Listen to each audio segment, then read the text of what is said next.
Bienvenidos, ¿cómo están todos ustedes? Aquí iniciamos en una tarde de mucha lluvia, truenos, fría. Nos cogió la noche. Qué placer estar con ustedes después de una semana de ausencia, visitando un país bastante hermoso, Chile. Le digo que llegué, plop. Deberíamos aprender mucho de los chilenos. Qué cosa tan impresionante. Pero bueno. A veces Nacho, pensamos que no la sabemos todas, ¿no? Mañana les cuento. ¿Cómo están en vías allá, Nacho? No, mañana les muestro. Como tenemos tanto invitado y tanto temática, hoy mañana les voy a mostrar algunas cosas que me sorprenden. Bueno, pero adelántenos algo al menos de Boric. ¿Qué tal el gobierno de Boric? Muy preocupados todos, mucho chileno, bastante preocupado, bastante, porque el impulso de ese país es fuerte, es el país que más tratados de libre comercio tiene en el mundo, tiene mucha minería. En fin, están cambiando, el hombre ahora pasó una propuesta de cambiar todo el sistema de salud, algo muy parecido a lo colombiano, entonces se empiezan a ver síntomas de susto. ¿Se recuperó de las manifestaciones el país? No. Eso lo dejaron, aquí Colombia quedó malo, en Cali y Bogotá, allá quedó re mal, porque sí acabaron con todo. Pero bueno, mañana les mostraremos algunas imágenes que me sorprendieron y deberíamos copiarle a estos países que sí se pueden, los países de América Latina sí pueden tener cosas buenas. Acuérdese también que es el único país de Latinoamérica considerado el primer mundo, ¿no? Sí, es el único país del primer mundo, así es la vida. Bueno, espero que todos ustedes se encuentren supremamente bien. Doña María Andrea. Señor. Bueno, ¿qué vamos a ver? Yo no sé por dónde arrancar con usted. Empezamos el capítulo. Porque nos van a sancionar, sí o no en Hidroituango, porque ya el alcalde empezó a decir como que sí, nos van a sancionar. Parece decir que sí vamos a tener que pagar 3 billones. Pues esas son las cuentas que le hace, Nacho, pero el diputado Luis Peláez dice que podría ser incluso hasta 5. Nacho, la semana pasada incluso el mismo alcalde había hablado acerca de esa reunión que se realizaría en Puerto Valdivia. Esto es el corregimiento de Valdivia con el puesto de mando unificado encabezado por Javier Pava, que es el director de la Unidad Nacional de Gestión del Riesgo. Se hizo la reunión. Esperaban que a partir de esta circular que se hizo en Valdivia, pues quedaran como algunas herramientas legales para que el alcalde de Medellín le pudiera sustentar a la Comisión de Regulación de Energía y Gas el por qué no podrían iniciar el 30 y con eso, pues, digamos, eximirse de pagar la sanción. No obstante, pues sí se firmó esta circular de riesgo, pero todavía no se sabe cuál es la herramienta jurídica que va a utilizar el alcalde de Medellín. Él dijo esta mañana que su mayor preocupación, pues en ese momento las pruebas les están saliendo bien, pero que no pueden tampoco desligarse de esta multa que pagarían el 30 de noviembre si no entra a funcionar. De acuerdo, pues, a la información, Nacho, y cálculos de expertos, hoy incluso apenas iniciaron los trabajos subacuáticos, que son las imágenes que estamos viendo allí, pero al parecer, Nacho, y como pintan las cosas, tendrían que tener también presente que hay que evacuar a Puerto Valdivia, porque también eso fue una directriz del presidente de la República. El alcalde manifestó que pues no sería necesario, pero que ellos harán lo que les indica el puesto de mando unificado. Esta fue la reunión que ocurrió el sábado, donde los habitantes están bastante molestos porque ellos no quieren salir como lo hicieron hace 4 años, en el año 2018, que en cuestión de 4 horas tuvieron que abandonar todo, dejar sus cultivos, sus animales, y dicen que si van a desalojar tienen que ser en condiciones dignas. Por supuesto, esto también representa una alta inversión para EPM. Pero es un desalojo de horas. Sí, Nacho, no de días ni de meses, por lo que leí. Inicialmente sería de horas, pero no sabemos cómo vayan a desenvolverse en estas pruebas. Por eso, esto fue lo que dijo el alcalde de Medellín en horas de la mañana. Tenemos claro la amenaza, insisto, la amenaza de una sanción. Nosotros creemos que vamos a alcanzar. Lo único que en este momento nos detendría, según lo que tenemos estimado, serían los tiempos necesarios para poder hacer una buena evacuación, la evacuación adecuada. La administración anterior y las anteriores en general se comprometieron con vender una energía, a pesar de que el proyecto estaba mal, a pesar de que el proyecto tenía todos estos problemas. Ellos se comprometieron a vender una energía. Cuando uno no cumple ese compromiso, entonces le toca pagar. Y nos toca pagar a nosotros con EPM. Grave riesgo en el que se encuentra EPM, don José, porque de seguir con toda esta cantidad de multas, con todos esos costos extraordinarios, ¿será que esa empresa sí da? ¿Será que yo con mi comentario, que se lo haga usted para que deje cuenta, será que de pronto su situación financiera se complica y habría que nacionalizarla? Y entonces nos va el GEA, EPM, y mejor dicho, ahí vamos desmontando Antioquia. Grave. Quedamos valiendo lo mismo que cualquier otro departamento del país, Nacho. Pero, ¿sabe? Muy simpático que el alcalde diga que las administraciones anteriores se comprometieron a vender una energía. Y él está en la administración hace casi 3 años y en todo este tiempo no hizo nada para ver qué se podía hacer para que ese compromiso se dilatara algo en el tiempo. Pregunta uno. Y otra pregunta que me surge, Nacho, esos trabajos subacuáticos, pensaba yo que habían iniciado hacía más de 15 días. Sí, señor. Según el viaje que hicimos a Hidroituango y nos dijeron, llegan mañana, van a arrancar, pues llegaron y se demoraron como 3 semanas adaptándose a la tierra para iniciar los trabajos subacuáticos. Oiga, entre otras tiene usted una noticia interesante. Avianca y Viva, entonces, ¿no las van a dejar funcionar? No, señor, no las van a dejar integrar. Integrar. El modelo se llama integración. Pero sí sacan 2 miembros de junta del GEA para que no puedan votar, para que los Gilinski hagan lo que quieren hacer. Sí puedan integrar su... Es extraño ese panorama en el país. O sea, sacando estos 2, obviamente los Gilinski, que ya quedan ahí como poderosos, van a poder decir, hay que vender. Y ahí sí, ya el control queda de los Gilinski, así esté como maquillado con los árabes. Sí, Nacho, porque y uno no entiende, porque usted me mezcló ahí 2 temas. Sí, claro. El tema del GEA, uno no entiende cómo van a inhabilitar o cómo la superintendencia dice que estas 2 personas no podrían votar la posibilidad de que Sura pueda vender su participación en el grupo Nutresa por un efectivo vínculo de consanguinidad en 4º grado. En 4º grado. Pero los accionistas, o mejor, los representantes del grupo Gilinski sí pueden votar siendo claramente representantes de un grupo empresarial. Sí. Eso sí no los inhabilitan. No, es que, o sea, prácticamente como que entre la superintendencia y el gobierno Petro están siendo casi cómplices del negocio que se puede dar al interior del GEA. Se la relaciona porque entonces lo de Avianca y Viva es para que no genere un monopolio. Sí, señor. Supuestamente es para que no se genere un monopolio de más del 50%. Y sacando a estos 2 miembros de junta, se genera un monopolio. Bueno, sí, es cierto. Entonces, por eso se la junté, porque eso es lo que están haciendo. Bastante extraño. Sí, se generaría, según ellos, un monopolio. Y si uno se pone a ver, Nacho, quizás sí, porque integrarían o tendrían más del 50% de las rutas las rutas totales del país. Estamos hablando de que Avianca es una aerolínea de algo así como 17.000 empleados en el país, Viva de algo así como 5.000, pero Viva tiene, entre comillas, un pequeño asterisco. Hace aproximadamente un mes era noticia por unos despidos masivos que estaban denunciando sus empleados se estaban dando. Recordemos que en este negocio, en esta integración, esto se da porque a principios de año un directivo de Avianca compró la participación de Viva y ya ahora querían integrar las 2 aerolíneas. ¿Qué le puedo contar? Que quedarían en 29 rutas con toda la operación. 29 rutas del país quedarían con dominio total de la ruta. Entonces pienso que ahí es donde sí puede haber en realidad un monopolio. Si hablamos de esas 29 rutas, donde solo quedaría, donde opera o Avianca o Viva o las 2 y quedarían solo operando ellas. Pero de todas maneras sí es muy simpático. Por aquí la Aeronáutica Civil pone unas trabas, pero por el otro lado la superintendencia es cómplice, porque ese es el nombre, es cómplice de lo que se puede venir, porque obviamente si estas personas no votan, ya quedarían prácticamente con mayoría los Gilinski para que aprueben. ¿Cuál reunión, Nacho? No, recuerde que en el caso Avianca con la OPA ya inició, van 2-3 días de la OPA. Con la de los Gilinski, sí. La de los Gilinski. Entonces habrá que esperar a que citen a Junta para que resuelvan si venden o no venden. Si venden o no venden. Y no se sabe qué otra herramienta jurídica va a argumentar la Junta de Suramericana para tratar de desbloquear estos 2 miembros o tratar de elegir otras 2 personas neutras que sean las que decidan si se puede o no vender esas acciones. Sigamos hablando de plata, ¿no, María Andrea? Sí, Nacho. ¿Le parece? Esta vez con... Usted me tiene aquí y me dice que se podría abrir otra investigación.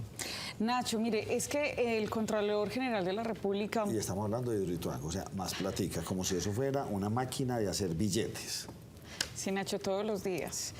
El contralor Carlos Hernán Rodríguez, ya se han pronunciado diferentes IAs frente al caso de Hidroituango. Ya se había pronunciado en varias ocasiones la procuradora Margarita Cabello y pues en esta ocasión ya lo hace el Contralor General de la República porque advirtió que dado todo lo que está sucediendo sobre la verificación del cumplimiento del cronograma de entrada en funcionamiento de Hidroituango, de acuerdo a lo que dijo la firma Poiri, que es una firma chilena que recordemos este informe del año 2021, también el Contralor manifestó que no solamente están revisando esto, sino también la carta que enviaron algunos diputados hace unas 2 semanas pidiéndole al Contralor que revisara sobre el cobro de los seguros. Recordemos que la Contraloría General de la República pues está en este momento haciendo una verificación de la inversión de los 4.3 billones que se han invertido, por lo que el Contralor dijo que dado todo lo que está sucediendo y esta incertidumbre de si se prenden o no se prenden las turbinas para generar energía, porque es que ahí está el detalle, Nacho, se pueden prender las turbinas, pero la cláusula es genere energía. Antes del 30 de noviembre dijo el Contralor que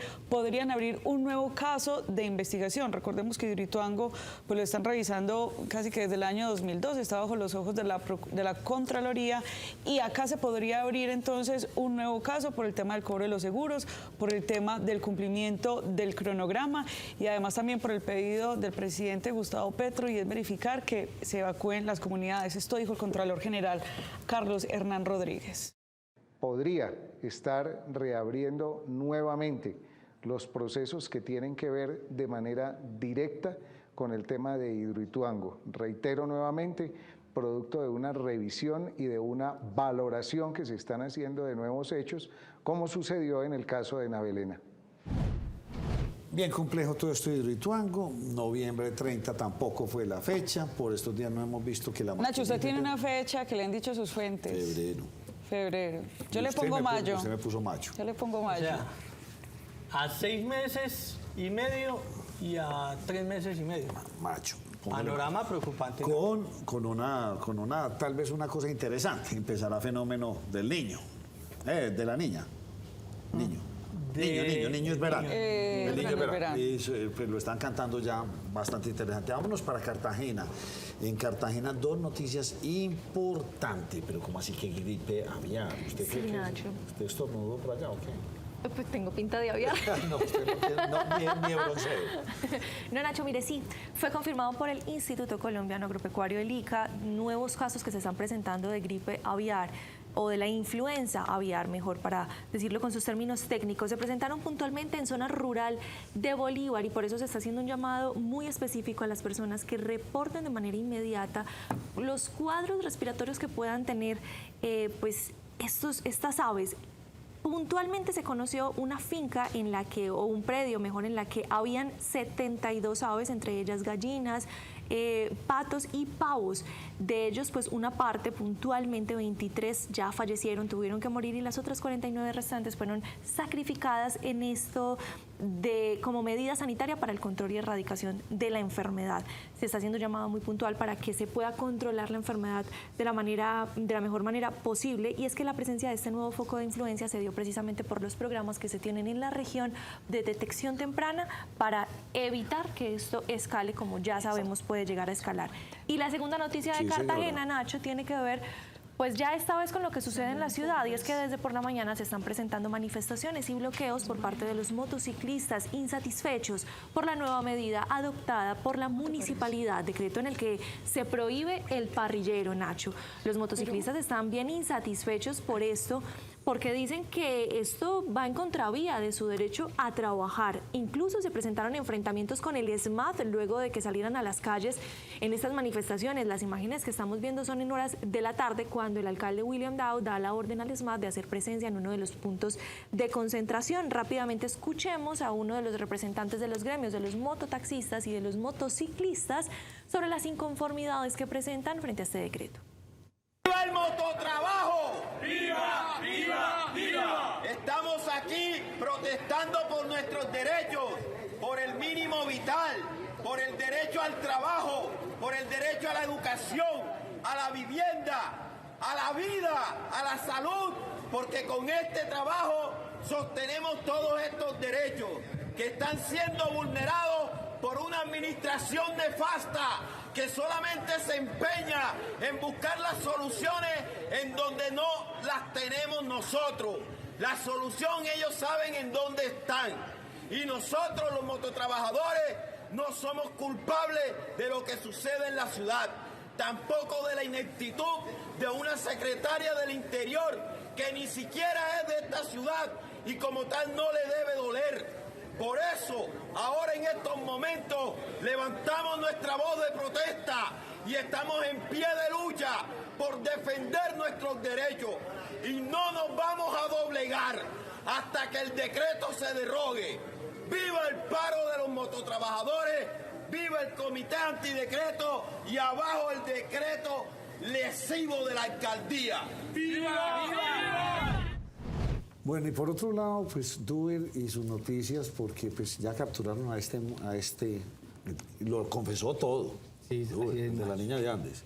Nefasto. Cuénteme esas noticias trágicas suyas que son lamentables. Nacho, mire, pues sí, efectivamente se había conocido que durante el fin de semana pues las autoridades venían tras la pista y la búsqueda de este hombre señalado de haber asesinado a esta mujer en el municipio de Andes, que no solamente la asesinó, la habría asesinado, sino que también pues tenía signos de tortura y tenía allí unos signos pues de haberla abusado sexualmente. Las autoridades pues dieron con el paradero de este hombre, en este momento está siendo procesado precisamente por este delito de feminicidio. Todo indicaría que esta persona pues sería el responsable de la muerte de esta joven.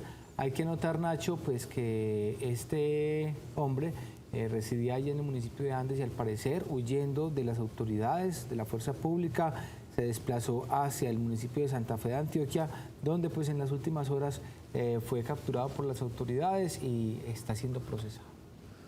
Duber, ¿qué más tiene usted para contar ahí, hombre? Es que a mí ya ofrecen recompensa de 30 millones por quema de vehículos en Yondó, Puerto de Río incendiado.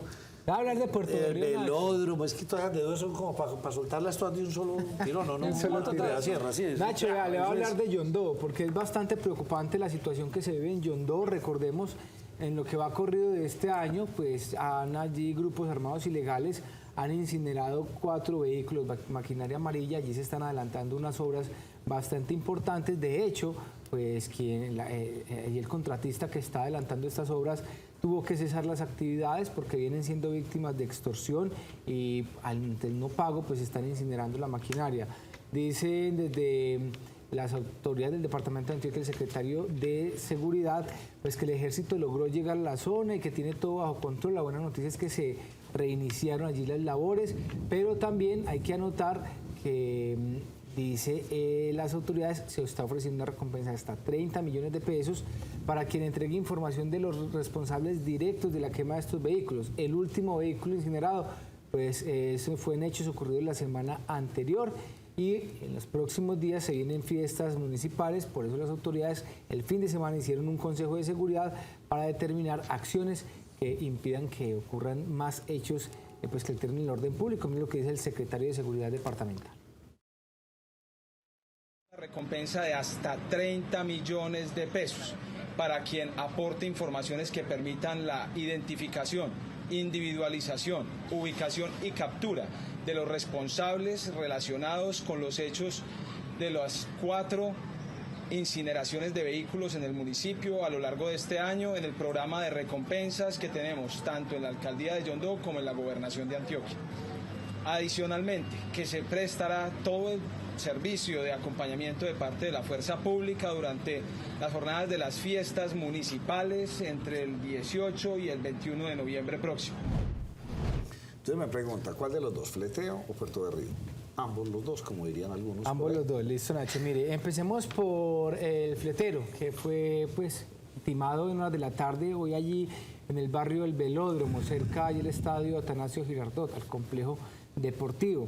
De acuerdo a las primeras versiones, dicen pues algunos ciudadanos que este hombre se desplazaba en una motocicleta NKD, color blanca, e intentó pues hurtar las pertenencias de un hombre que se movilizaba en un vehículo, un Kia Sportage, y pues este al parecer desenfundó un arma de fuego y pues le disparó al presunto fletero. Se desconoce cuánto sería la suma que este hombre quería hurtar. El caso es que quien disparó huyó de la zona y este hombre pues quedó allí tendido en el piso. En horas de la tarde las autoridades realizar una inspección judicial. Y por otro lado, Nacho, le voy a hablar de Puerto Berrío porque el diputado Luis Peláez hoy en la Asamblea pues alertó sobre una nueva situación que se viene presentando en este municipio del departamento de Antioquia, donde dice él que durante el fin de semana nuevamente pues volvieron los homicidios, y es que encontraron 2 cuerpos sin vida de 2 jóvenes allí en el río. Dice él que es preocupante porque los están asesinando y los están lanzando al río. Dice él, recordando esas viejas prácticas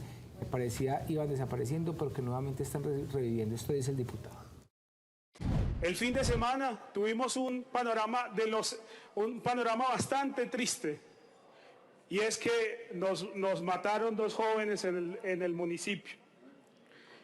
Volvieron otra vez a tirarlos al río, volvieron otra vez a recordarnos las tristezas de tantos años, y hoy quiero que sea este el llamado de atención frente a esta situación. Necesitamos en el departamento de Antioquia revisar el futuro que les estamos entregando a nuestros jóvenes. El gobernador se llena la boca diciendo que esto es un gobierno para la vida, pero día tras día vemos el aumento de homicidios en el departamento de Antioquia. Con el patrocinio de Coordinadora, que apoya los grandes negocios en Colombia, presenta Negocios Net. Bueno, pues es un negocio ya la nueva junta, ¿o no? La nueva junta de los diputados, ¿o cómo quedó eso ahí organizado? La nueva junta directiva de la Asamblea. Junta directiva de la Asamblea Departamental. Sí, Nacho, mire, esta mesa se eligió... Y no hay vetados, no hay vetados ahí, ¿usted sabe por quién? Muy bien. Esta mañana se eligió allí en la Asamblea de Antioquia la nueva mesa directiva que empezará a fungir a partir del 1 de enero de 2023. Aquí vemos en pantalla el vicepresidente segundo, el señor Luis Peláez. Nuevo vicepresidente segundo. Lo No entrevistamos disimula que se le olvida el nombre, María Andrea, que lo tiene muy presente. Es el nuevo vicepresidente. Sí. Vicepresidente segundo del Partido de Dignidad. Pero mire, quien tiene el suéter morado es el señor Luis Gabriel Gómez, quien es el vicepresidente. Y también está como presidente el señor Juan Carlos Palacio, hace parte del Partido Liberal. Empezarán entonces, Nacho, a partir del próximo año. Hay algo que decir acá, Nacho, y es que el presidente y vicepresidente fueron elegidos por unanimidad. Quien tuvo diferencia en los votos fue el señor Luis Eduardo Peláez, quien es partido de oposición al gobierno de Aníbal Gaviria Correa. Al vicepresidente primero lo hemos tenido acá en el programa, claro. Pero al presidente no. Dígame, José, mire, los ciclos me explicaban a mí son así. Primero, muchas lluvias. Luego las lluvias se vuelven tormentosas, como no sé si anoche vieron que la tormenta... La madrugada. En la madrugada, el amanecer fue. Sí, entonces estamos en el proceso. Y ya después volvemos otra vez a lluvias y ya empieza a disminuir todo este interesante. Y en lo que le explicaron... Mire que estaba lloviendo hace 15 días mucho, pero no había tanto rayo. Ahora estamos en tormentas completas. Y en lo que le explicaron, Nacho, le dijeron cuándo va a dejar de llover por acá. Para enero, dicen, probablemente podríamos ya empezar a ver que se vaya menguando el invierno y entraremos en ese proceso de verano. Esperemos que no nos coja ese otro fenómeno tan duro. Lotería de Medellín, gracias por apoyarnos y siempre hay que comprarla los viernes. Esta sección es patrocinada por la Lotería de Medellín. Juega todos los viernes. ¿Qué significa apostar legal? Apostar legal es tener la certeza de que puedes cobrar tus premios y cumplir todos tus sueños. Apuesta en puntos autorizados. Apuesta legal por la salud. Lotería de Medellín. Esta sección es patrocinada por la Lotería de Medellín. Juega todos los viernes. Bueno, saquemos 3 de José que son bien interesantes. Lo primero, el dólar quieto. Relativamente quieto, Nacho, se movió hoy en una franja de 140 pesos, entre los 4.960 y los 5.100 pesos. O sea, el precio mínimo y el máximo. Cerró abajo de los 5.000 pesos, pero la tasa representativa del mercado para el día de mañana va a estar ligeramente arriba de los 5.000 pesos. Eso, entre comillas, es una buena noticia. Entre comillas, pero si no baja, se complicará la situación de este país completamente. Y veo difícil que baje, Nacho. Yo espero que baje mucho, no. De ese tema vamos a hablar ahora con nuestro invitado, cómo el precio del dólar podría beneficiar a mucho productor. Vamos a ver, el precio del dólar, Venezuela. Y hablando de Venezuela, ¿qué dijo Petro? Nacho, el presidente Gustavo Petro habló nada menos de algo que tiene que ver mucho con el precio del petróleo en Colombia. Recordemos que él está en este momento en Turquía, en un foro con 172 mandatarios del mundo.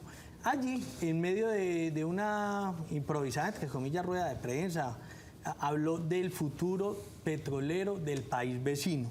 Veamos lo que dice Petro. Esta es la segunda intervención que tenemos para los amigos del máster acerca de Venezuela, lo que dice el presidente Petro. Nosotros tenemos un desplazamiento de población campesina desde hace décadas que se ha venido ubicando en la selva amazónica y un reciente fenómeno de ingresos de capitales oscuros, narcotraficantes, que depredan la selva, la queman con el objetivo de hacer haciendas, praderas para ganaderías extensivas. El ganado aquí se ha convertido en un mecanismo de lavado de dólares y en conjunto a través de los últimos años ya se ha perdido 1 millón de hectáreas en Colombia, con 3 millones de hectáreas vulnerables extremadamente hoy. Es el comienzo del fin de la selva. Entonces, Venezuela ya está discutiendo lo que sería una Venezuela por fuera de la economía petrolera. Los países árabes han hecho ya un esfuerzo muy interesante para sustituir sus economías, precisamente a partir de las inversiones de fondos de capital que son muy poderosos en inversiones de largo plazo en el mundo. Colombia es la que se viene quedando atrás y por eso hay que lograr procesos de transición serios, pero seguros. Miren, la primera respuesta era sobre un tema del que estaba hablando del Amazonas, por qué se está acabando. Esa es una razón muy válida, la tiene clara el presidente. La segunda es que se están haciendo cultivos extensivos de palma africana, de otra gran cantidad de maderas. Tiene razón, Nacho, pero el presidente en esa primera intervención no contempla, él habla de narcotraficantes invirtiendo en esos negocios, pero no habla como tal del negocio del narcotráfico, acabando con la selva amazónica para cultivos ilícitos. Para cultivos ilícitos, bien complejo, más todos los ilegales que tenemos ahí. Bueno, señores, hagamos una breve pausa, vamos con nuestro primer invitado del día de hoy, ya volvemos. Estos son los recomendados de Nos Cogió la Noche. Fue calificado con un porcentaje de pérdida de capacidad de origen laboral. En esto Futuro Abogados le ayudamos a obtener la indemnización plena de perjuicios que debe pagar el empleador adicional a la que debe reconocer la ARL. Consúltenos en el 310-665-8193. 310-665-8193.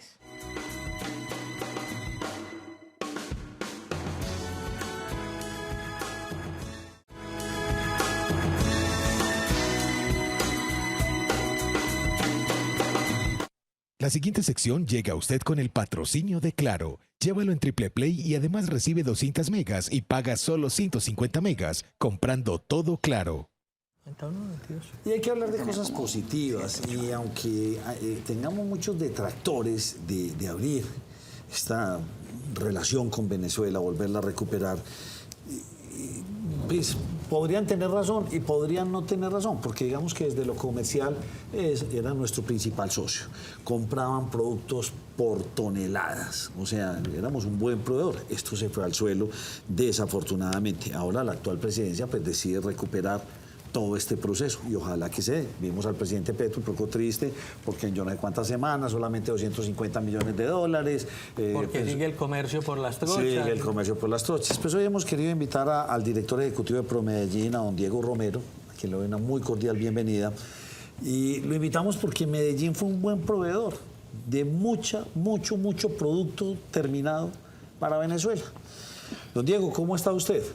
Bueno, muy buenas noches, Nacho, a toda la mesa y a los ciudadanos. Muy bien, Promedellín, que es la organización de las empresas que trabajan para que a Medellín le vaya bien, está trabajando en una agenda con los empresarios de Medellín, en una agenda conjunta con la Embajada de Colombia en Venezuela y la Embajada de Venezuela en Colombia, en mirar cómo vamos abriendo este proceso pues, de comercial entre Medellín y Venezuela, porque Colombia en general pues, ha sido la despensa de Venezuela por mucho tiempo y recuperar este proceso podría ser reactivar, digamos, una economía muy fuerte de muchas personas que tienen negocios o que han conquistado el mercado venezolano. Por supuesto, pues que esto no es una agenda de una semana y un mes, es una agenda larga porque pues venimos de un cierre muy prolongado de las relaciones comerciales y de la frontera. Aún así hay empresas pues y negocios que se mueven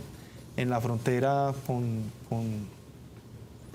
con efectivo y cosas de estas, pero lo que nosotros queremos es que se empiece a dar el proceso pues natural y legal con la aduana y todo eso. ¿Cuáles son esas empresas o productos que vienen desde nuestra región que son apetecidos en Venezuela? Mucho el tema de lo que ellos llaman los cauchos, que son las partes, sobre todo las llantas, es un tema fuerte allá. Las empresas que están en Promedellín en el sector energético tienen muchos intereses en el asunto de Venezuela, los alimentos, también alimentos, llantas, energía y el asunto del turismo y algunos empresarios que son compradores inmobiliarios. Y un ejemplo, por ejemplo, de esas empresas que a través de Promedellín están adelantando esa gestión con Venezuela. Por ejemplo. ¿Cómo cuántas empresas? No, ¿cuáles empresas? ¿Cuáles? Bueno, en el sector de energía está Ingema, en los alimentos está la Central Mayorista de Antioquia, que hace parte de la Junta Directiva de Promedellín, y ellos, pues ahí hay un círculo de muchísimas empresas, pues sí, más de 600 empresas que tiene la Central Mayorista. En el tema de las llantas hay un empresario importante que se llama Juan Ignacio García, y bueno, pues en cada sector hay... Director, yo le pregunto... Pero son muchas empresas, es decir, son más de 80 empresas. Y me parece extraño que usted no nos haya comentado, porque yo tenía entendido que también el sector textil...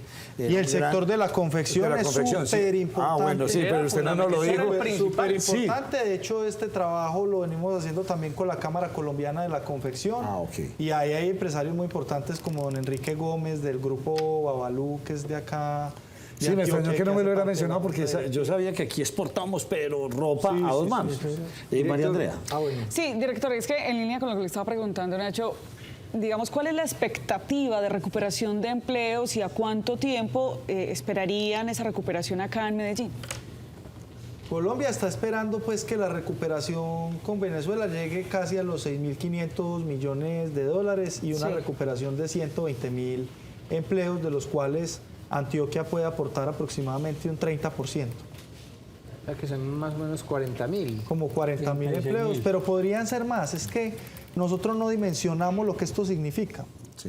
El mercado venezolano, la reactivación del mercado venezolano es súper importante. Esta relación nos mantenía muy vivos a nosotros. Y se está trabajando con entidades similares en otras partes del país. O sea, están trabajando de la mano, qué sé yo, de empresarios en Bogotá, en el Valle del Cauca, en otras regiones del país, para que entre todos potenciar ese mercado venezolano.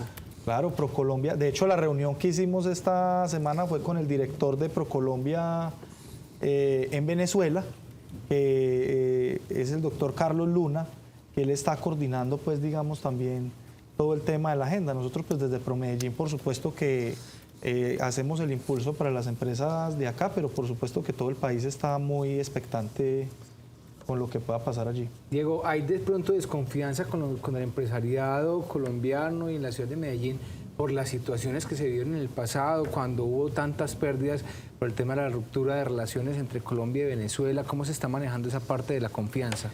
Justo es eso lo que estamos construyendo en la agenda. Estamos despejando muchas dudas que hay empresas allá que están reportadas en estos asuntos de la lista Clinton y que tienen pues como unos tachos muy malucos.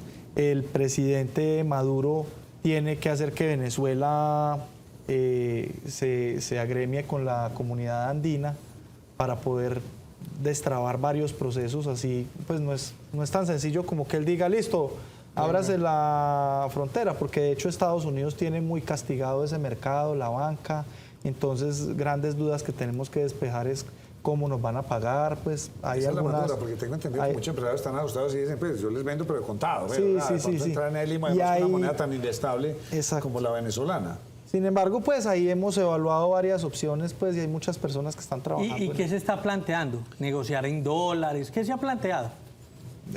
pues en este momento están negociando en dólares. Sin embargo, hay varias perspectivas. Lo que pasa es que no podría decirte una específica porque son negocios de todos los sectores de la economía. Me faltó por decir el tema de las bebidas y el entretenimiento también tienen mucho interés allá. De hecho, Venezuela tiene muy activado el entretenimiento en este momento. ¿Cuánto usted cree, director de Promedellín, que podría exportarle o hasta dónde podríamos llegar? Esto arrancará suave, 100.000, 500.000 dólares, un milloncito.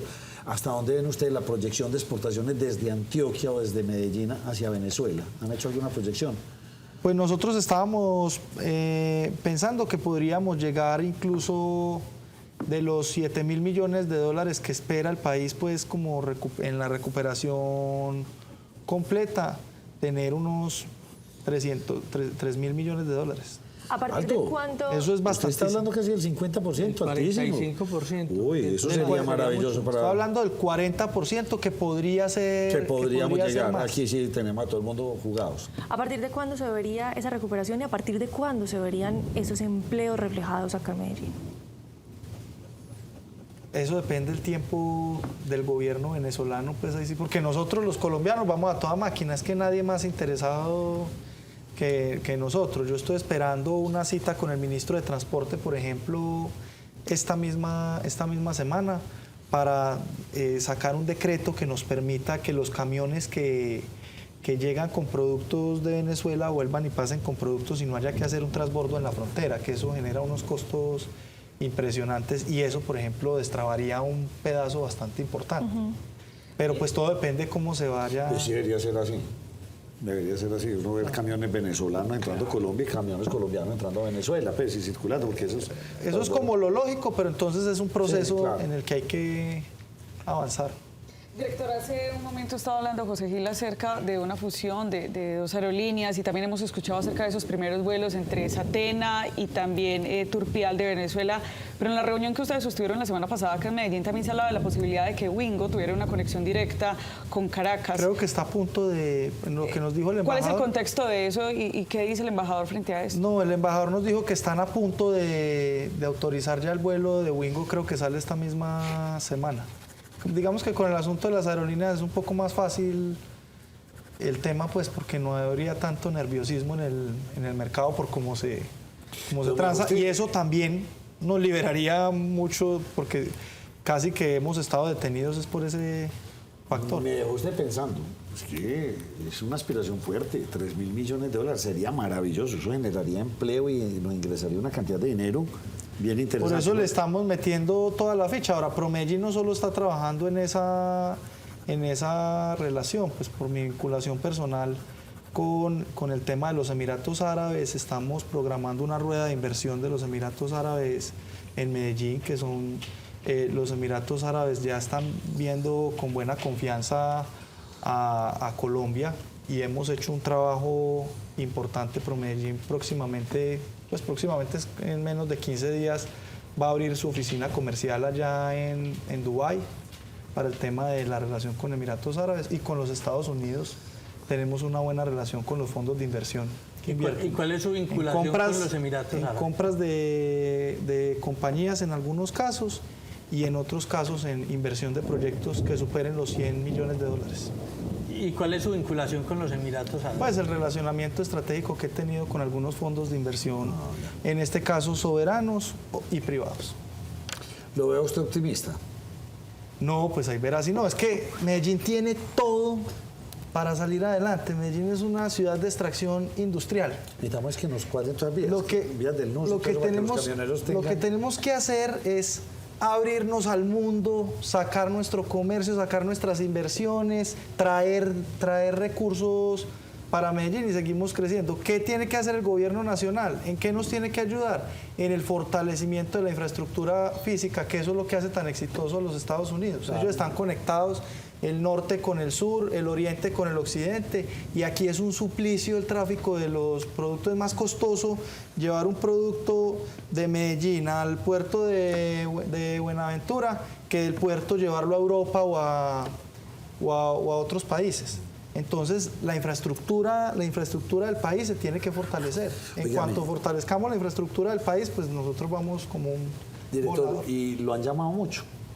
Pues empresario, estoy interesado en que cuénteme la historia, claro. en qué va eso, qué Pues, tenemos que hacer. fíjate que con esto de la reunión de Venezuela, lo de los Emiratos, pues siempre ha llamado mucho la atención. Nosotros hemos estado yendo de manera constante. Hay unos empresarios de allí, de ProMedellín, pues que están como muy trabajando en una agenda muy continuada con esto y se han logrado algunas cosas. Con lo de Venezuela, incluso empresarios que estaban en sus agendas en Estados Unidos y en Bogotá, cuando les dije que ya teníamos lista la primera parte de la agenda, inmediatamente se vinieron a Medellín, porque esto es un tema que emociona por las posibilidades y las oportunidades que nos suscita. Don director, ¿cuántas empresas están vinculadas a ProMedellín en la actualidad? Van 75 empresas. Más allá de la central mayorista, ¿hay empresas de alimentos procesados que estén en este proyecto? Empresas de alimentos procesados, claro que sí. Varias. Pues varias. Es que incluso en la central mayorista hay empresas de alimentos procesados. Es que pero suponemos que esas son de tamaño pequeño. Pero pues en Medellín hay grandísimas empresas, basta con hablar del grupo Nutresa, por ejemplo. Sí. Y esos, por ejemplo, ya los buscaron, ¿no? ¿Ustedes los buscaron a ellos? Yo no creo que ellos nos vayan a buscar a nosotros para ese tema, pero se tendrán que sumar a la agenda porque allá también está su mercado. ¿Cuál es esa mayor preocupación, director, que le manifiestan a usted los empresarios y los industriales?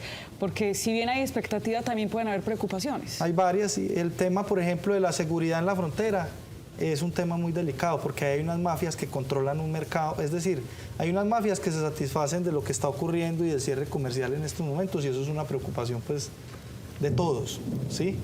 El asunto que decíamos ahorita de la forma de pago también es preocupante, porque es que una empresa formal no puede transar sus productos en efectivo, ¿sí? ¿Usted ha ido a Venezuela por estos días? Sí. ¿Y si es tan cierto que está tan desindustrializado?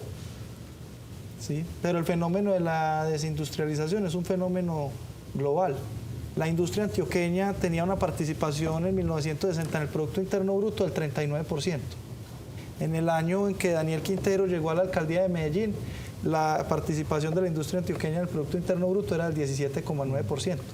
Sí, no, pero no se lo pregunto desde ese ámbito, entonces, sino que es una oportunidad Venezuela, muy latente. Claro. Se la pregunto desde ese lado. Pero fíjate, pues es que lo que ocurrió en Venezuela fue tan estrepitoso que un asunto como los casinos o los juegos de azar los cerraron todos y solo dejaron un casino allá en Caracas que no sé quién será, pues no sé si será de... Sí, se lo planteo desde ese punto de vista que se presenta, dada la crisis y todo lo que les ha ocurrido y todo lo que les pasó con su moneda, pues obviamente montar empresas sobrevivió muy pocas. Esa es la gran oportunidad que también vemos. Ahora, ya fui una vez, pero nosotros vamos a hacer varias visitas, lo que llamamos misiones comerciales, donde vamos a ir con grupos de empresarios de acá de Medellín a evaluar en cada uno de los campos pues, cómo están las oportunidades. Perder el miedo de pronto a montar una subsidiaria allá o empezar a producción allá. Pero fíjate qué miedo si no he percibido en los empresarios. Ellos están desanimados. Lo que pasa es que quieren que ocurra allá. Sí, ellos dicen, bueno, ¿qué hay que hacer? ¿Cómo arrancamos que necesitamos enviar nuestros productos para allá? Porque la verdad es que los empresarios ya han testeado muy bien la oportunidad que hay. Pues hombre, me motiva mucho esta charla. Esto es generación de empleo, estos son recursos para nuestra región, es apoyarlo, veo muy metido usted con mucho microempresario, mediano empresario, que es grande, pues, esos son los grandes contratantes de este país. Esos son los que es que el tejido empresarial en Medellín son 100.000 empresas, de las cuales 1.000 son las grandes empresas de Medellín, 100 son del sector financiero y las otras 99.000 son las micro, pequeñas y medianas empresas. Yo invité a María Elena, la directora de ACOPI, a que me acompañara en la gestión de esta agenda, que ella estuvo presente allí, porque la verdad es que se presentan muchas oportunidades también de crecimiento de medianas empresas. Total. Y que son medianas empresas que exportan, pues. Diego, yo me imagino que en tecnología también hay una preparación. ¿Cómo se está trabajando desde ese punto? Porque ustedes los agrupan, pero esas ofertas que haya en Venezuela, lo que necesitan, ¿cómo manejan ustedes desde la tecnología, esos pedidos, lo que puedan estar necesitando o todavía no han entrado Digamos en ese campo? que las empresas de Medellín están muy preparadas porque muchas exportan. Ahorita hablábamos de don Enrique Gómez, el del grupo Babalú, que es un empresario del Hueco. es un señor que el 85% de sus ventas son exportaciones a diferentes países del mundo. Entonces, y con esto de la pandemia, muchas de las empresas pues se prepararon para este campo. Ahora, en las misiones comerciales vamos a interior, porque el doctor Carlos Luna de ProColombia y el embajador pues nos dieron un panorama más o menos de cómo está el asunto allá de las inversiones, qué sectores pues están digamos más necesitados ahora, pero nosotros con las misiones comerciales podremos acotar, bueno, realmente en qué productos debemos concentrarnos, quiénes sí y quiénes se van a ir a dar lora, entonces mejor no van Pues director ejecutivo de ProMedellín, Diego Romero, gracias por habernos acompañado aquí en la primera mesa de opinión de Antioquia. Muchas gracias a ustedes por la invitación. Esto es bueno que le hagamos seguimiento porque Medellín tiene un tejido empresarial muy fuerte y muy interesante que cada vez va creciendo, y ahora que estamos con la apertura de mercados al mundo, pues nos vamos a fortalecer cada vez más y vamos a crecer más. Venga, Nacho, una pregunta al cierre. Sí. Explíquenos en qué se diferencia la gestión de ProMedellín de la de ProAntioquia. ¿O son similares? Bueno, te puedo hablar de la de ProMedellín. Pues ProAntioquia es una institución de mucha tradición en Antioquia, que fue creada por el Grupo Empresarial Antioqueño para apoyar los asuntos de la educación y en ocasiones algunos asuntos políticos y todo esto. ProMedellín está encargado en este caso de que a Medellín le vaya bien, y para que a Medellín le vaya bien tenemos dos certezas. La primera es que tenemos que movilizar la derrama económica, la inversión para que las empresas pequeñas y medianas crezcan, pero para que las grandes se mantengan en el mercado y conquisten otros nuevos mercados, también que llegue la transformación digital a las empresas y que estemos a la vanguardia. Y en un segundo punto es que la sociedad antioqueña se ponga un objetivo común para avanzar, que en este caso es el desarrollo sostenible. Una cosa es que la academia trabaje, que la empresa trabaje, que el Estado trabaje, pero otra cosa es pensar en qué va a ocurrir, cuál va a ser el modelo de ocupación territorial del futuro de Medellín, hacia dónde va Medellín en 50 años, y que esto no esté anclado a los proyectos políticos que duran 4 años, sino que esté anclado a un proyecto de ciudad donde nosotros como sociedad civil, los empresarios, también tengamos incidencia en las decisiones y tengamos un plan de prospectiva que garantice un futuro para Medellín, que la queremos tanto. Y si no miramos para adelante, estamos fregados. Muchas gracias por habernos acompañado.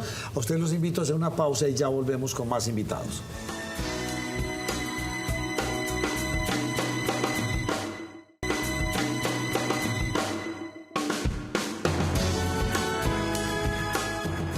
Desde este martes 8 de noviembre está abierta la convocatoria para que los habitantes de Bello participen en el concurso de la creación del logo de la institución universitaria pública de Bello. La iniciativa surge con el alcalde Óscar Andrés Pérez Muñoz.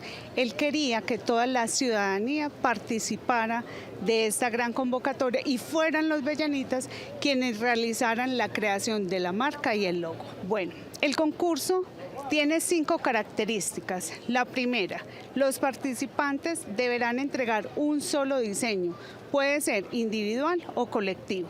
Debe ser original e inédita y debe tener el componente de educación superior. Adicional a esto, debe tener 2 elementos principales que serán la inclusión y la transformación del territorio. Por supuesto, debe trabajar los valores institucionales, que son la justicia, la paz, la convivencia ciudadana. Deberá tener el diseño unos componentes donde explique de qué se trata su diseño. Es gratis y todos los bellanitas están invitados a participar en él. Hoy abrimos la convocatoria y va a cerrar el 15 de noviembre a las 12 de la noche. Del 15 de noviembre al 22, los jurados van a deliberar. Finalmente se escogerán 3 propuestas que serán publicadas el 25 de noviembre en la página de la Alcaldía de Bello. Finalmente, el ganador será publicado el 5 de diciembre en nuestra página de la Alcaldía. Vamos a tener como premio un computador de alta tecnología para esos bellanitas tan creativos que tenemos. Los invitamos a todos, no hay edad, puede participar desde el menor hasta el adulto mayor y seguimos trabajando por el Bello que queremos. Sin duda alguna, una de las personas que más conoce sobre EPM Hidroituango es nuestra siguiente invitada. Ella es Paulina Guinaga, es concejal de la ciudad de Medellín y en este momento anda hablando bastante de temas. La veo mucho en redes, la veo muy juiciosa. Gracias, Nacho. ¿Cómo me le ha ido?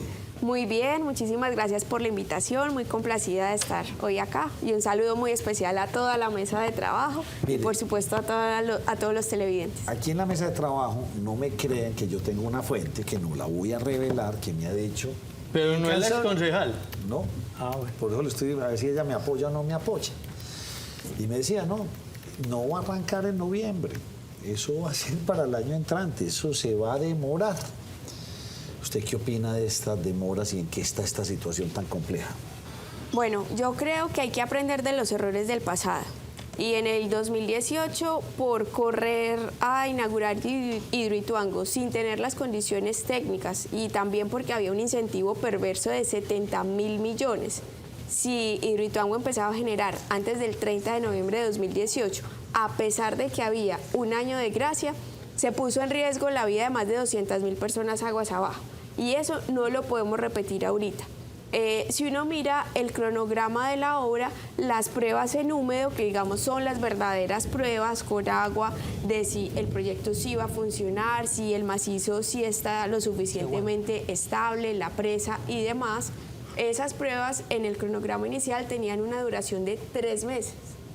Y a mí me llama la atención, haciendo el análisis de lo que dijo recientemente tanto el vicepresidente del proyecto como el gerente de PM, donde decían, primero, que de la primera unidad, las pruebas en húmedo empezaron tan solo hace más o menos unos 15 días.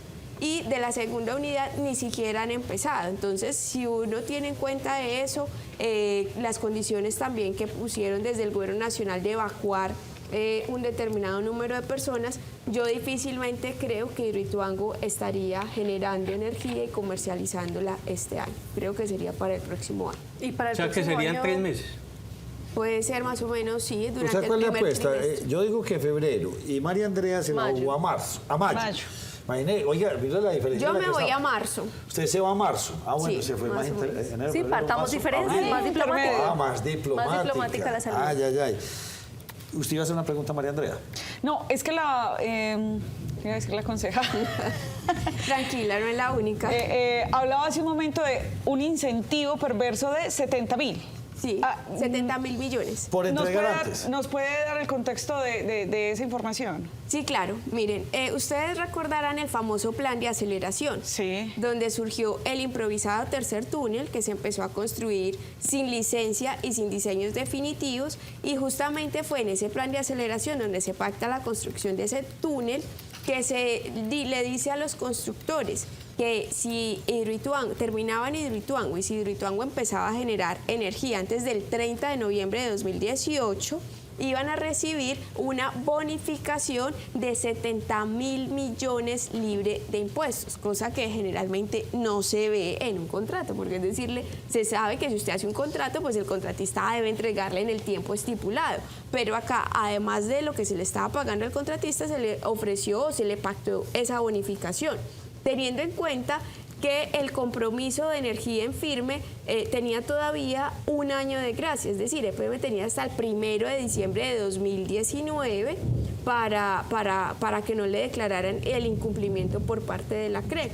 ¿Qué implicaciones tuvo eso? Que, por ejemplo, se desconocieron todas las recomendaciones del board de expertos, que fue claro en decir, primero, que ese improvisado tercer túnel tenía que operar acompañado del túnel número 1, uno de los túneles iniciales, y eso se ignoró por completo. Y 2, los túneles iniciales de desviación, otra recomendación que hizo el board de expertos es que no se debían taponar al mismo tiempo. Y también se obvió esta recomendación y además se empezaron a taponar 6 meses antes de lo que estaba en el cronograma. Insisto, nuevamente, el incentivo que se había pactado con los constructores pudo haber incidido en lo que ocurrió con la contingencia. Paulina, 22 días. Hoy es 8. Estamos a 22 días de entregar. Supuestamente entregar. Sí, de supuestamente entregar o hacer empalme, o yo no sé cómo es la cosa, porque yo no creo que uno haga en una mega obra de estas un empalme. O por lo menos de que 22 se días. vayan los contratistas. ¿no? Sí, por eso. ¿Usted cuál es su percepción de este asunto? Usted lo conoce a profundidad, pero... Y entonces que a todos estos señores que están trabajando allá hay que liquidarlos ahora el 30 y que empiezan un contrato al otro día. Y eso requiere pues, de unos protocolos que lo dice la ley. Vayan a hacer un examen médico para yo contratarlo. Hay una cantidad de cosas que uno es como, venga, ¿cómo es eso? ¿Usted qué sabe el tema? Vea, Nacho, yo he insistido, con el cambio de contratistas, EPM pierde con cara y pierde con sello. Pierde con cara, ¿por qué? Porque cambiar el contratista a estas alturas del proyecto es muy complejo. Es que fíjese usted que son dos procesos diferentes. El primero es para terminar las obras civiles de las unidades 3 y 4 que ya se contrató una empresa. Y el segundo se volvió a aplazar, que es para terminar las unidades 5 a la 8. Ese proceso de contratación ni siquiera ha iniciado. Entonces todo eso se traduce en mayor tiempo en la legalización de esos contratos y, como lo decía Nacho también, en el empalme. Hay falencias en la información, solamente la maquinaria. ¿Cuánto tiempo se gasta el actual contratista sacando la maquinaria actual y el nuevo contratista llevando la maquinaria? Más todos esos temas contractuales con los empleados. Claro. Eso es un tema de muchísimos meses. Entonces, EPM pierde con cara porque más tiempo, más costos, mayores costos y una probabilidad más alta de que le ejecuten las garantías por incumplir los compromisos de energía en firme. Y pierde con sello porque también dejar los actuales contratistas, a pesar de los problemas que tenían de idoneidad, de experiencia, de reputación de esta firma Camargo Correa y sobre todo de los costos del proyecto. Porque también hay que decirlo, ellos aprovecharon la contingencia del proyecto para cambiar la modalidad de pago. Entonces, antes que era por precios unitarios, terminó siendo por valores decretados por el contratista. Es decir, era el contratista el que decía, esto vale tanto, sin que hubiera un estudio previo de mercado. Y eso también lo señaló una auditoría forense, que no había ni control en las cantidades de obras ejecutadas, ni en que los precios fueran de mercado. Y eso terminó desbordando los sobrecostos y las adiciones de ese contrato con más de 4 billones de pesos adicionales que se les habían pagado. Le voy a hacer una pregunta como rara. Yo soy convencido que Hidroituango va a sobrevivir. Y tiene que sobrevivir. Es que lo necesitamos. La pregunta es, ¿va a sobrevivir EPM? ¿Cómo están las finanzas de EPM? A ver, yo se lo resumo. Yo creo que Hidroituango está en cuidados intensivos y tiene EPM en cuidados especiales. Así está la situación. ¿Y cómo está el municipio de Medellín? Y si EPM está en cuidados especiales, por ende el municipio está ahí, está hospitalizado también, porque hay una EPM de dependencia. Entonces, lo mejor que nos puede pasar es que Hidroituango se termine bien, se termine a tiempo, y yo también creo que hace falta algo, y es que se haga realmente un estudio independiente de quienes han estado al frente del proyecto, que nos permita saber cuál es el estado actual del proyecto, porque eso nadie lo sabe, hay mucha especulación, y segundo, tomar decisiones acertadas. Y entre las decisiones acertadas que se deben tomar, hay que analizar la posibilidad de redimensionar el proyecto, es decir, un costo-beneficio de instalar las 8 unidades completas o si el proyecto ya no puede con 8, sino con 4 unidades y qué implicaciones tendría eso. Pero venga, Paulina. Porque se está desangrando el PM. Pregunta, es que yo tengo unas preguntas aquí raras de esas de otro estilo. Porque... Es que a mí me parece muy importante porque acá hemos hablado muchísimo acerca de los costos, pero de pronto, Paulina, si usted tiene en la memoria o haya notado cuáles son esas sanciones que tiene EPM por Hidroituango. Hablamos de sanciones de la ANLA, que incluso le ha impuesto por no construir con una licencia ambiental. Hablamos también de las otras sanciones ahorita con la de la CREG. ¿Qué tienen firme? Porque la deuda como que va creciendo. A ver, en cuanto a las sanciones, por sanciones ambientales, si mi memoria no me falla, han sido cerca de 13.000 millones de pesos, que digamos que esas han sido las sanciones menos onerosas. y frente a la ejecución de las garantías por no entrar a generar a tiempo con los compromisos que ya había adquirido, la primera que incumplió, que se le declaró, fue en el 2019, y fue por 149.000 millones de pesos que tuvo que pagar EPM, además de la pérdida de los ingresos por energía en firme por 20 años, que podrían estar en ese momento alrededor del billón de pesos. O sea, ese primer incumplimiento, así a grosso modo, serían 1.2 billones de pesos. Ahorita, ¿qué está en peligro? Está en peligro que le ejecuten otra garantía por 199 millones de dólares, estamos hablando casi de otro billón de pesos solo en la ejecución de la garantía, y perder también los ingresos de energía en firme hasta el 2038, que representaría más o menos casi otros 5 billones de pesos. Entonces estaríamos hablando de otros 6 billones para EPM. ¿Quién engañó al alcalde? O el alcalde nos engañó. Y la pregunta la hago más concretamente es ¿por qué salió tan presurosamente a decir que el 26 de julio esto iba a arrancar? Y mire el desfase. Una cosa es hablar de un desfase de un mes o de 2 meses, pero ya cuando son 6 meses y más. Hace un semestre. ¿Fue que no le dieron los reportes adecuados a él o salió a hacer un anuncio sin conocer esos reportes? ¿Qué pasó ahí? Nacho, yo insisto, es que acá los tiempos no pueden ser políticos, acá los tiempos tienen que ser técnicos. Y yo también creo que a EPM en general, y por supuesto el que es presidente de la Junta Directiva, le ha faltado muchísima claridad con la ciudadanía, porque es que este no es el primer aplazamiento. Fíjese usted que cuando ocurrió la contingencia dijeron que eso era máximo 36 meses y que en 2021 ya Hidroituango iba a estar generando. Entonces esta no es la primera vez, llevamos de aplazamiento en aplazamiento, y por eso insisto en la necesidad de realizar un estudio técnico independiente de EPM. Pero eso no se hizo con el POIRE. El POIRE no es lo mismo. No, Nacho, es que ahí había un claro conflicto de intereses. ¿Por qué? Pero aún así el informe fue duro, fue rígido. Duro, pero hay un claro conflicto de intereses, porque es que ese no es un informe, digamos, es un informe pagado por EPM. EPM seleccionó el contratista y uno de los requisitos que había puesto la ANLA es que no tuvieran relación contractual alguna. Y POIRI también estuvo y ha tenido contratos, y los tuvo al mismo tiempo que estaba haciendo el peritaje, contratos con lo que tiene que ver con la planta de tratamiento de aguas residuales en Bello, Aguas Claras. Entonces, desde ahí, y lo que hizo POIRI fue digamos, contrastar documentalmente la información, pero sí se necesita realmente un peritaje. O sea que usted no le crea ese informe.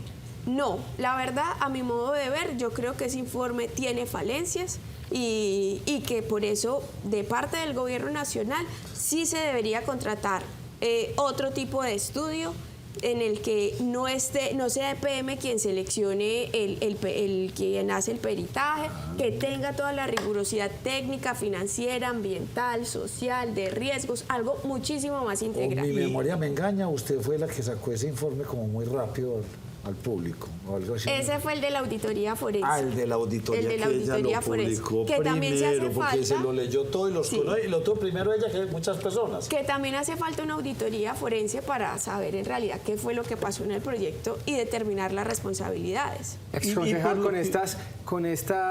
todo esto que estamos hablando de Hidroituango, los retrasos, ¿cuáles son esas políticas de la ciudad que se están viendo afectadas precisamente por el estado de cuidados intensivos de Hidroituango y la situación de EPM? Mire, hasta ahorita no hemos empezado a sentir eso como tal en Medellín. Pues digamos que los usuarios en general lo hemos sentido vía tarifas de servicios públicos de energía que sí se han aumentado, y por supuesto los atrasos de Hidroituango han afectado las tarifas. En Medellín no, porque finalmente también hemos tenido administraciones, la anterior y esta, que no han querido castigar contablemente las pérdidas que representa Hidroituango. Entonces, como las transferencias se calculan sobre las utilidades de EPM, digamos que las utilidades todavía no se han visto afectadas porque contablemente no se ha incluido ese impacto de Hidroituango. Pero sí es cierto que el día que eso se contabilice, las finanzas del municipio van a sufrir. ¿Y cuáles son los cálculos más o menos? Pues fíjese que recuerdo lo que dijo la auditoría forense, no son cálculos míos, lo dijo la auditoría forense de MacGregor, que solo por no haber incluido en el año de 2018 ese impacto de la contingencia de Hidroituango, estaba hablando de más de 2 billones de pesos en los estados financieros de EPM.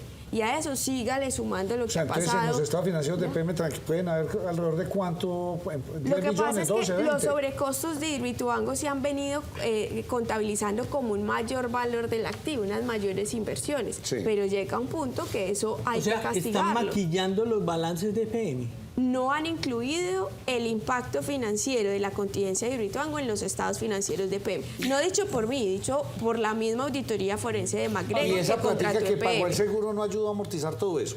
Pero es que está el mito de que los seguros pagaron todo y los seguros no pagaron todo. No, pues pagaron una Pagaron una parte. Y le doy un ejemplo, es que tampoco podían pagar todo. Solamente por el lucro cesante, o sea, la utilidad que dejó de percibir EPM por no entrar a generar energía.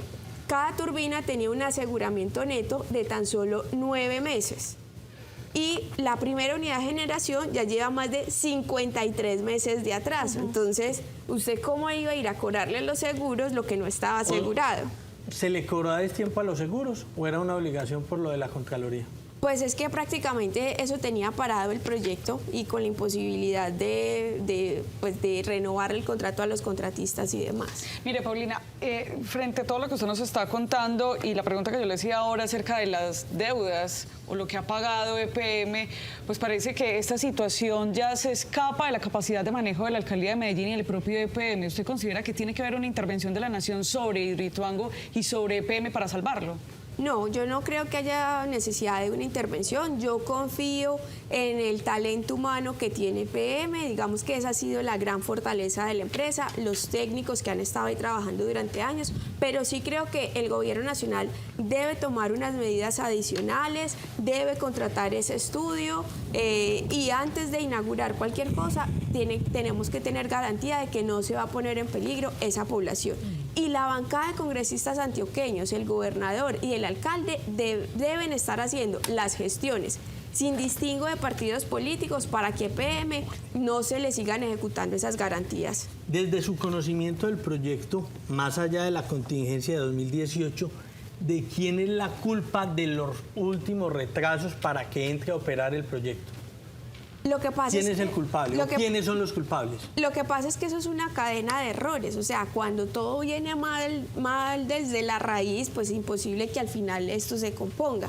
Entonces yo creo que los errores estuvieron desde un principio con los mismos constructores de los túneles iniciales de desviación. Eso atrasó el proyecto más de un año. Eso llevó a que no se cambiaran los diseños, a que no se instalaran las compuertas, a que se improvisara con el tercer túnel y así sucesivamente. Entonces lo que se ha visto es una cadena de errores que viene de diferentes administraciones, al menos de 2 administraciones hacia atrás, la administración del doctor Aníbal Gaviria, la de Federico Gutiérrez, y por supuesto que esta también tiene lo propio con el mismo cambio de contratistas y cuando dejó salir también, por ejemplo, a Camargo Correa, la brasilera del consorcio principal, para que la reemplazara una empresa casi que de papel.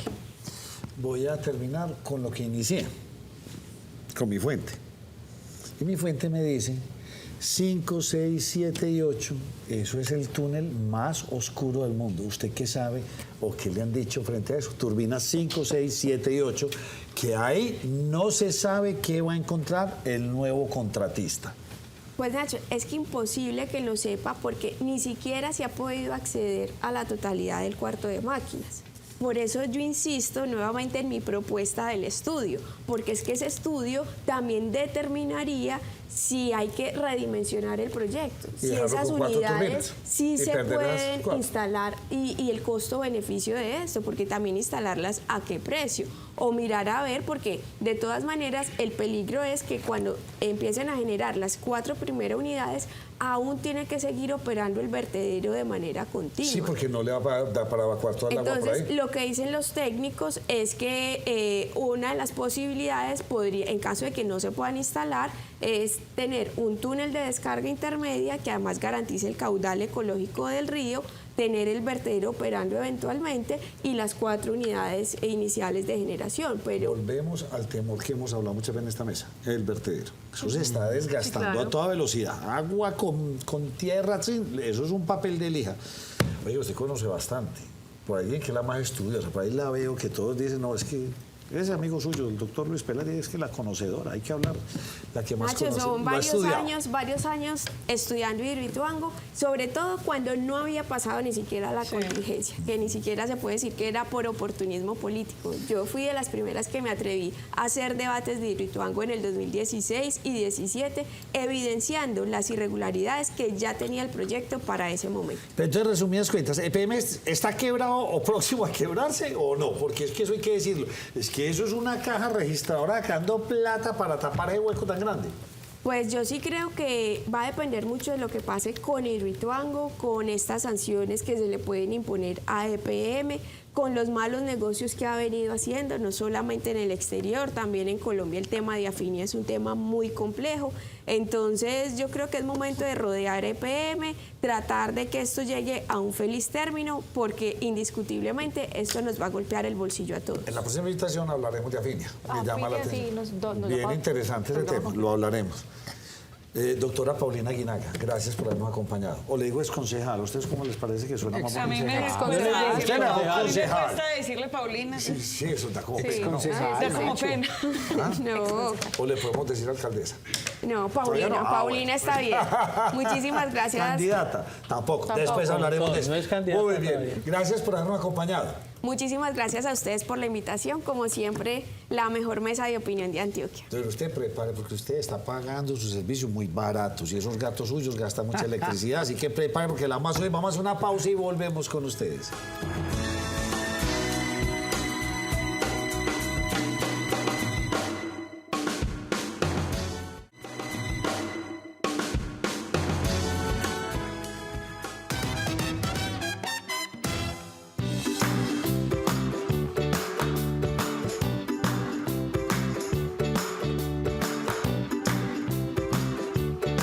Llegó la hora de darnos gusto a los que nos gusta la casa y qué mejor que hacerlo en una tienda que nos ofrece unos productos que encontramos para todo el hogar. Les hablo de Elegant Home, que está aquí en la etapa 1, piso 3 de nuestro centro comercial. Y qué mejor que hacerlo junto a Cristina, que nos va a contar todos esos productos que encontramos aquí en esta hermosa tienda. ¿Qué más, Cristina? ¿Cómo estás? Muy bien, Ricardo, ¿y usted cómo está? Muy bien, feliz de estar aquí en Elegant Home visitándolos para conocer muchas cosas que ustedes tienen, porque veo que hay para todos los gustos. ¿Qué es Elegant Home? Bueno, Elegant Home es una línea que es para el hogar. Nosotros manejamos todo lo que son cubrelechos, acolchados, semiacolchados. Tenemos también línea de infantil, línea de adultos, manejamos sábanas, manejamos cortinas, almohadas y bueno, ya muchas cosas más. Claro que sí, eso veo. ¿Qué hay hoy en día en tendencia cuando hablamos de lencería, por ejemplo? Bueno, una tendencia como tal en la tienda no la estamos manejando, ya que manejamos color y manejamos también los tonos básicos. En los colores para los niños ahorita tenemos la línea de Disney, manejamos un nuevo lanzamiento que es de nueva colección de la línea azul y ya para nosotros digamos que acá en Medellín lo que más nos buscan son los tonos claros, son los tonos muy básicos, nos vamos mucho como por los grises, por los beige, por los rosados y todo eso también lo pueden encontrar acá. Claro que sí. Ahora, yo supongo que también tiene que ver mucho como con la idea de que todo combine y que sea más sencillo de combinar, ¿cierto? Exacto. Cuando nosotros vamos a mirar cada espacio, cuando hablamos de sala, cuando hablamos de habitación, siempre buscamos que lo que vamos a poner sea en unos tonos que nos inviten al descanso, que nos inviten a estar ahí. El hogar para eso está, o sea, para llegar, descansar y estar con nuestra familia. Entonces siempre buscamos que esos espacios sean muy agradables. Bueno, y en la nueva línea infantil tenemos Su, que tiene que ver todo con el zoológico, con los animalitos, que está además súper colorida y súper bonito. Cortinería, yo también veo que manejan cortinas. ¿Qué tenemos en cortinas? Bueno, en cortinas se manejan diferentes materiales y muy buena variedad. Manejamos estampados, manejamos color, manejamos línea básica. También tenemos una cortina que es especial para ponerlas en nuestra habitación porque esta es en lona y es una cortina que llamamos cortina blackout porque ella nos ayuda a cortar lo que es la luz, Ricardo. O sea, la luz no nos pasa directo, entonces nos ayuda con lo que es el tema de luz, sonido y también con el calor. Claro que sí, bueno, mejor dicho, ahí encuentran todo. Y además algo muy especial que encuentran ustedes en Elegant Home es que hasta la mascota va a encontrar aquí productos que tenemos para las mascotas. Sí, eso es nuevo. Tenemos una cama que se echa en maderita, es una cama que viene con en madera y una colchoneta. También tenemos la colchoneta, las especificaciones que tiene es antifluido, es antiinflamatoria y es antirrasguño, o sea que nos puede servir para nuestros gatos y para nuestros perros. Mejor dicho, aquí le dan gusto hasta el perrito de la casa, así que no lo piense más y vengan a Elegant Home para que disfruten de todos los productos que tienen ellos. Cris, muchas gracias. Muchas gracias, Ricardo. Y por aquí los esperamos para que encuentren todo lo que necesitan para su hogar. Elegant Home, etapa 1, piso 3.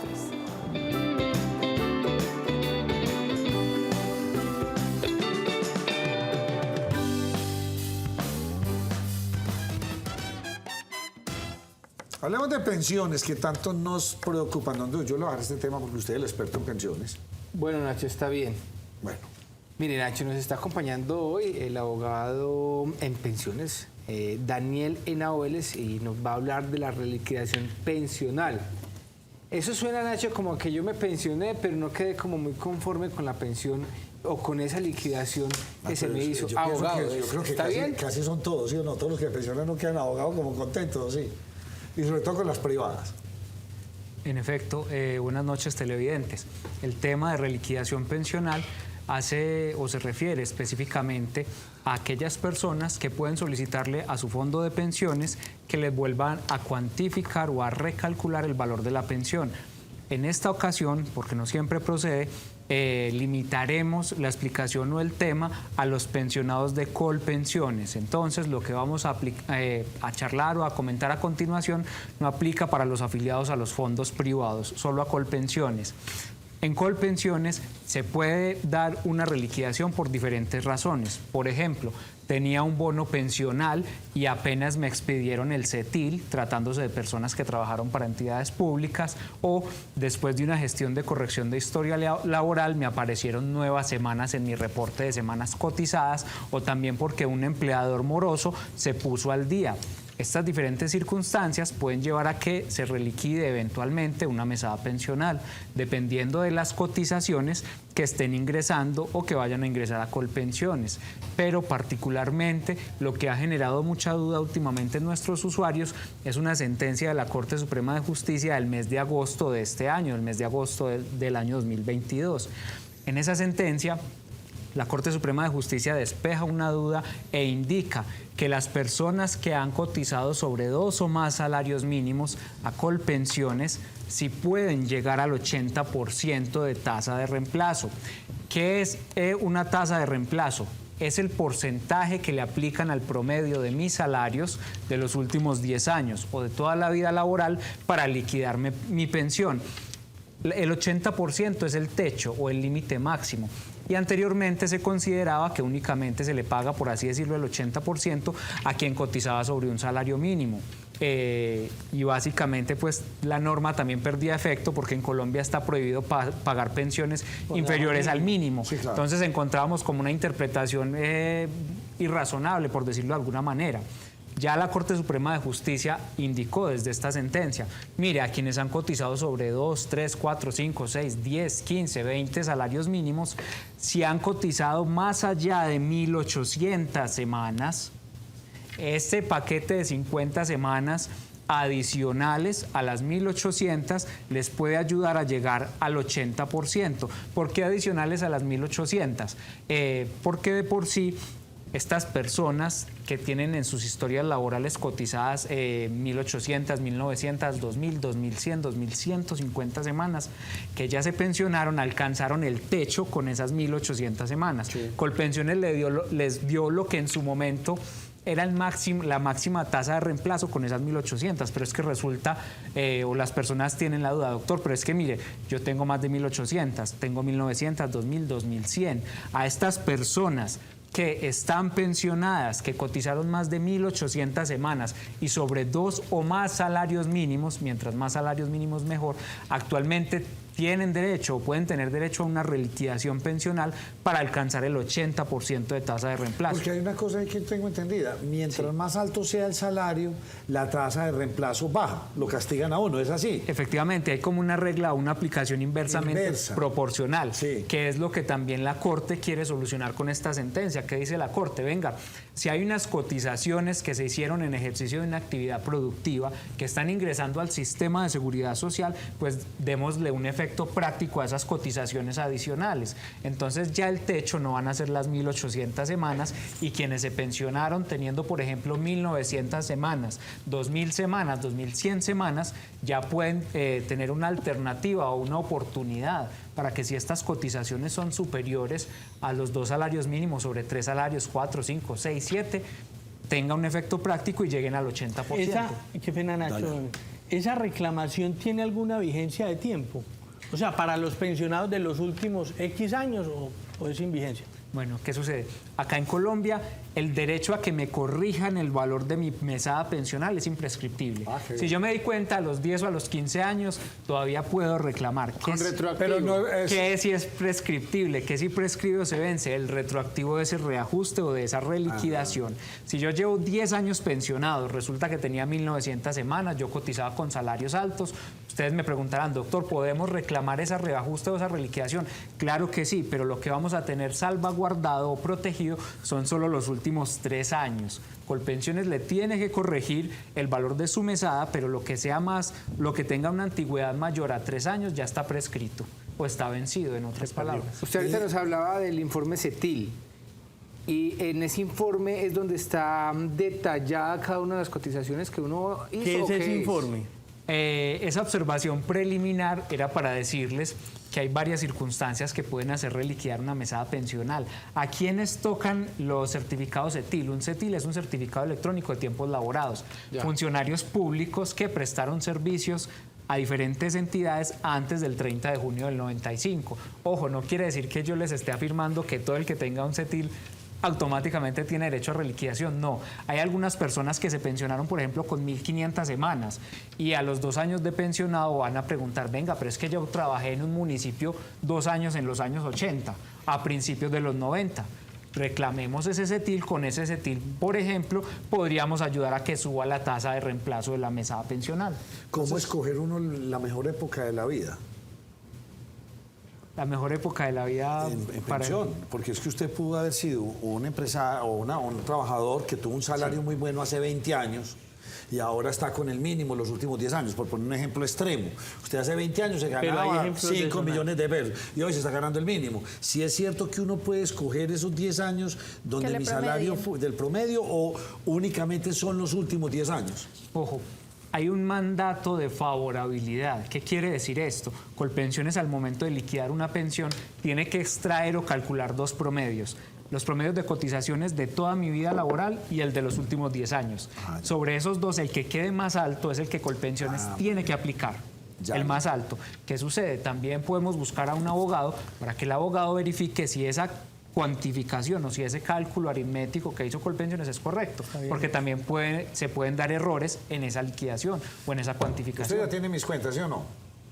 De la pensión. No, yo ya le dije. Él empezó cuenta regresiva. 2 años, 360 días o 370, yo no sé cuánto, ya empecé a hacer las cuentas. Entonces ya toqué donde una abogada decirle, venga, uy, míreme en esto que después no me van a... Claro que yo pues, he trabajado prácticamente toda mi vida aquí, o toda mi vida. Pero es que hay quien se le perdió las semanas, hay que se le embolatan, uno tiene que estar muy pendiente de eso. Oigan, entonces, ¿a dónde lo tengo que llamar? Que voy a hacer la llamadita mañana. Claro, Nacho, efectivamente, si tienen dudas sobre las semanas cotizadas o ciertos periodos que hagan falta en la historia laboral o quieren una reliquidación, pueden buscarnos acá en Medellín, Antioquia, en el WhatsApp 304-218-8191, también en la carrera 49, número 5058, edificio San Fernando, oficina 302. Estamos prestos a resolver todas las inquietudes que tengan. A ustedes los vemos mañana aquí en la primera mesa de opinión de Antioquia. Gracias por acompañarnos, a Duber, a Andrea y a don José. Y María Andrea ya se fue a acorchar a sus alumnos. Estudiantes. Muy bien. Mañana nos vemos.